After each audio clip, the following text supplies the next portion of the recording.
Outstanding हो गया जी, best हो गया। 26, 42 और 45 का एरिया बुलिश मोमेंटम आपको दिया था। मार्केट में उस तरीके से वॉल्यूम नहीं है इस टाइम पे, ना उस तरीके से एक अच्छी या बड़ी मूव है गोल्ड के ऊपर। तो एक छोटा सा पैटर्न आप दोस्तों को दिया था विद एच और कोशिश कीजिएगा कि 26-42 के ऊपर से आप 20-30 पिप का एच लें। ऑन योर कैपिटल 2 to 5% आप इसको लेकर चलें।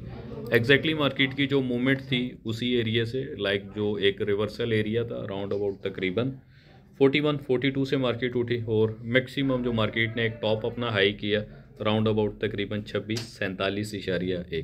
दैट्स वाई अक्सर मैं बोलता होता हूँ कि जहाँ पे टीपी होती है तो एक आधा डॉलर पहले भी निकल जाया करें। प्रीवियस अगर देखते हैं, प्रीवियस हमारे पास एक बड़ा प्यारा सा सिनेरियो बना हुआ था, और प्रॉपर अगर इसको लगा के देखते हैं तो डायमंड पैटर्न है। और आज के दिन एफओएमसी की भी न्यूज़ है, एफओएमसी के ऊपर आप दोस्तों के साथ मैं लाइव करूँगा। सो प्लीज़ कोशिश करें चैनल के साथ जुड़ के रहिएगा। Wish you best of luck. अल्लाह हाफिज़।